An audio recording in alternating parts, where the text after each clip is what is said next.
నుంచి second year లేదా back ఇయర్లో ఎట్లా యాక్టివిటీ అనేది ప్రెజెంటేషన్ వల్ల తెలియదు. సో మా ఫిషరీస్ డిపార్ట్మెంట్లో ఫస్ట్ ఇయర్ అని ఒక పదం ఉన్నాయి. మామూలుగా మీరు స్కూల్స్లో అకాడమిక్ ఇయర్ అని లేదా బ్యాంక్స్లో ఫైనాన్షియల్ ఇయర్స్ అని ఎట్లా ఉంటాయి. మా డిపార్ట్మెంట్లో ఫస్ట్ ఇయర్ అని ఒకటి. అది ఎప్పుడు నేను చెప్పారంటే జూలై నుంచి జూన్ వరకు.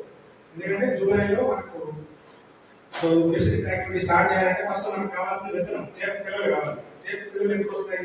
జూలై ఆగస్టులో చేపలు పెద్ద చేపలు ఏవైతే ఉంటాయి, తల్లి చేపలు ఏవైతే ఉంటాయి, జూలై ఆగస్టు పిల్లలు పెడతారు. సో ఆ టైంలో పిల్లలు పెడతాయి కాబట్టి అక్కడి నుంచి మనం సీజన్ యాక్టివిటీ స్టార్ట్ అవుతుంది. చేప పిల్లలు వస్తేనే యాక్టివిటీ స్టార్ట్ అవుతుంది కాబట్టి సో జూలై నుంచి జూన్ వరకు అట్లా యాక్టివిటీని మేము డివైడ్ చేసుకున్నాం. మా ఫస్ట్ ఇయర్ని డివైడ్ చేసుకున్నాం అనమాట. సో మనకు జూలై ఆగస్టు చేపలు పిల్లలు పెట్టాను. సో ఆ పిల్లలు తీసుకుని వచ్చి మనం చెరువులు ఫస్ట్ జూలై ఆగస్టు చెరువులు రెడీ చేసుకొని ఆగస్ట్ టైంకి మనకు పిల్లలు మనకు సైజ్ కావాల్సిన సైజులో పిల్లలు ఉంటాయి. సో అప్పుడు స్టార్టింగ్ చేసుకుందాం అన్నమాట. చెరువులో కానీ ఎంఐ ట్యాంక్లో కానీ రివర్స్లో కానీ అంటే వాటర్ మనకి వర్షాభావ పరిస్థితులు కరెక్ట్గా ఉండి జూలై ఆగస్టు వర్షం పడితే అంటే మన ఏరియాలో ఆల్మోస్ట్ ఆగస్టు సెప్టెంబర్ అక్టోబర్ నవంబర్లో కూడా వర్షాలు పడతాయి. తుఫాను ప్రభావం వల్ల కావచ్చు, లేకపోతే ఈశాన్య తుఫాను వల్ల కావచ్చు, కొంచెం లేట్గా వర్షాలు పడతాయి అన్నమాట. సో అటువంటి పరిస్థితుల్లో మనము ఇది స్టార్టింగ్ అనేది కొంచెం లేట్గా చేసుకుంటాం అన్నమాట. మామూలుగా జూలై ఆగస్టు చేయాల్సింది సెప్టెంబర్ అక్టోబర్ నవంబర్ ఆ టైంలో కూడా చేస్తాము. సో అప్పటి నుంచి మనము మన చేపలు మార్కెట్ సైజ్కి రావడానికి పట్టు తీసుకునే కాలం వచ్చేసి 6 నుంచి 9 నెలలు పడుతుంది అనమాట. బేస్డ్ ఆన్ ద అంటే చెరువులోని ఫీడ్ అవైలబిలిటీని బట్టి మనం 6 to 9 months పడుతుంది మార్కెట్కి వచ్చేదంటే ఒక కేజీ సైజ్ వచ్చేదాన్ని. కేజీ సైజ్ ఉండేటప్పుడు మ్యాక్సిమం చేపలు ఎవరు ప్రిఫర్ చేయరు, చిన్న అనేసి ప్రిఫర్ చేయరు అనమాట. సో కేజీ చేప రావడానికి 6 నుంచి 9 నెలలు పడుతుంది. సో మనకు ఆ 6 months మనకు మేజర్గా మెయింటెనెన్స్ ప్లస్ ఫీడింగ్ చూసుకుంటే సరిపోతుంది. నెక్స్ట్ మనకు మార్చ్ ఏప్రిల్ జూన్ ఆ టైంకి చెరువులో వాటర్ అనేది రిసీడ్ అవుతాయి అనమాట, తగ్గుతాయి మన ఏరియాలో. ఆ టైంకి సమ్మర్ స్టార్ట్ అవుతుంది, వాటర్ మొత్తం రిసీడ్ అవుతాయి అనమాట. సో మన క్యాచింగ్ ఈజీగా ఉంటుంది కాబట్టి ఆ టైంలో మనం హార్వెస్ట్ చేసుకుంటాం మన ఫిషర్మెన్. ఆ టైంలో మనకు అన్ని ఏరియాస్లో చేపలు విలువగా దొరుకుతాయి, బాగా దొరుకుతాయి. ప్లస్ ఆ డిమాండ్ కూడా అంటే ప్రైస్ కూడా కొంచెం ఆ టైంలో తక్కువగా ఉంటుంది అనమాట. మిగిలిన టైమ్స్ పోలిస్తే ఆ టైంలో ఎక్కువ మనకు క్వాంటిటీ దొరుకుతుంది కాబట్టి ఫిష్ ఆ టైంలో కొంచెం ప్రైస్ కూడా తక్కువ ఉంటుంది. 10 రూపాయలు మిగిలిన టైంతో పోలిస్తే 10 రూపాయలు తక్కువ దొరుకుతుంది. సో ఇది ఫిషెస్ గురించి. ఇంకా ఫారెస్ట్ ఫైర్స్ వీటి గురించి చెప్పిన నాకు ఐడియా లేదు వాటి గురించి. సో స్కీమ్స్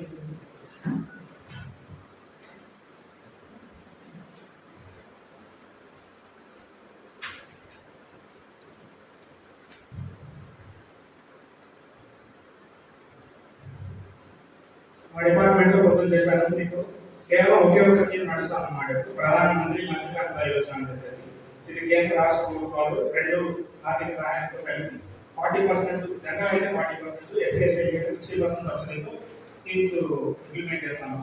వాటిలో మనకి యూనిట్స్ ఏమైనా ఉన్నాయంటే స్టాక్ కార్యక్రమాలు ఉంటాయి. అంటే సొసైటీ కోఆపరేటివ్ సొసైటీస్ అని చెప్పి మా డిపార్ట్మెంట్ ద్వారా రిజిస్టర్ చేయబడిన కొన్ని సంస్థలు ఉన్నాయి. వాళ్ళకి చెరువులు ఇస్తామని చెప్పారు కదా, ఆ చెరువులో మాత్రమే స్టాక్ ఫిల్టరింగ్స్ రిలీజ్ చేయడం జరుగుతుంది. ప్లస్ ఇంకా మన మత్స్యకారులకి చేపలు పట్టిన తర్వాత అన్ని చేపలు పట్టిన దగ్గర కాకుండా దగ్గర టౌన్స్ తీసుకెళ్ళి అమ్మడానికి ఉపయోగంగా ఉండే విధంగా 2 wheelers, 3 wheelers, 4 wheelers వీటి కూడా 40% సబ్సిడీతో మనము ఇంప్లిమెంట్ చేస్తామండి. ఇంకా మార్కెటింగ్ అంటే చేపలని స్టోర్ చేసి అమ్మే విధంగా కొన్ని కియోస్క్స్ అని వాల్యూ యాడెడ్ ఎంటర్ప్రైజ్ విలువను జోడించి అంటే చేపలు డైరెక్ట్గా పచ్చి చేపలు కాకుండా డ్రై చేసి కానీ లేకపోతే పికిల్స్ లాగా చేసి కానీ లేకపోతే ఫ్రై చేసి కానీ ఇలా చేసి అమ్మేదానికి ఉపయోగంగా ఉండే కియోస్క్స్ మరియు వాల్యూ యాడెడ్ ఎంటర్ప్రైజెస్ అని చెప్పేసి ఇవి కూడా ఉన్నాయి. అంటే మార్కెటింగ్ మేజర్లీ మార్కెటింగ్ యూజ్ చేస్తుంది, మార్కెటింగ్ చేసే వాళ్ళు ఇవి తీసుకుంటారు. ఇది కాకుండా ప్రధానమంత్రి మత్స్య సంపద యోజనలో ఇంకొక సబ్ స్కీమ్ రీసెంట్ గా ఇంట్రడ్యూస్ చేశారు, ప్రధానమంత్రి మత్స్య కిసాన్ సమృద్ధి యోజన అని చెప్పేసి. దీంట్లో ఏంటంటే మనం ఇప్పుడు ఎఫ్ఎఫ్పిఓస్ ఫిష్ ఫార్మర్స్ ప్రొడ్యూస్ ఆర్గనైజేషన్స్ మా డిపార్ట్మెంట్ లో కొత్తగా క్రియేట్ చేయాలని టార్గెట్ ఇచ్చారు అన్నమాట సెంట్రల్ గవర్నమెంట్. సో వాటిని కొత్తగా ఫామ్ చేయడము లేదా ఉన్న వాటిని స్ట్రెంథెన్ చేయడం, వాటికి సెంట్రల్ గవర్నమెంట్ నుంచి గ్రాంట్స్ వస్తాయి అన్నమాట. ఆఫీస్ మెయింటెనెన్స్ కోసం అని చెప్పేసి, లేకపోతే వాళ్ళు మార్కెట్ దీన్ని చేసుకోవడానికి కొంచెం అమౌంట్ గ్రాంట్స్ కింద ఇస్తున్నాం, 2.25 lakhs అని చెప్పేసి ఇస్తుంది. సో వాటి ఆ స్కీమ్ వస్తుంది. Plus fishermen and fish stake holders అందరికి కిసాన్ క్రెడిట్ కార్డ్స్ అని చెప్పేసి మీకు agriculture first Kisan credit cards అన్ని ఇస్తాం. అలాగే మత్స్యకారులకు కూడా మేము కిసాన్ క్రెడిట్ కార్డ్స్ ఇస్తాం, బ్యాంక్ ద్వారా ఇప్పిస్తాం, లోన్స్ ఇప్పిస్తాం అన్నమాట. సో అదొక స్కీమ్ ఉంది. ప్లస్ ఇప్పటివరకు ఫిషరీ సెక్టర్ అనేది అనార్గనైజ్ సెక్టర్ అన్నమాట. అనార్గనైజ్ సెక్టర్ కింద ఉంది ఎప్పటి నుంచో. దాన్ని కొంచెం ఫార్మలైజేషన్ ఆఫ్ ఫిషరీ సెక్టర్ చేయాలని చెప్పేసి సెంట్రల్ గవర్నమెంట్ ఏం చేసిందంటే నేషనల్ ఫిషరీస్ డిజిటల్ పోర్టల్ అని చెప్పేసి ఒక కొత్త పోర్టల్ క్రియేట్ చేసింది. దానిలో ప్రతి ఫిషర్మెన్ ని ఎంట్రీ అంటే రిజిస్టర్ చేసి ఎంటర్ చేయాలని చెప్పేసి నెక్స్ట్ ఫ్యూచర్ లో రాబోయే సెంట్రల్ గవర్నమెంట్ స్కీమ్స్ అన్నిటికీ వాళ్ళని మెయిన్ ఫస్ట్ ప్రిఫరెన్స్ వాళ్ళకి ఇవ్వాలనే ఉద్దేశంతో దీని రిజిస్ట్రేషన్స్ కూడా చేస్తున్నాము. మాక్సిమం మా డిస్ట్రిక్ట్ లో ఉన్న ఫిషర్మెన్స్ గురించి చేశాము. ఇంకా stake holders other stake holders కూడా ఉన్నారు, వాళ్ళు కూడా చేయాల్సింది. ఈ అవకాశం ఇచ్చిన సార్ థ్యాంక్ యూ.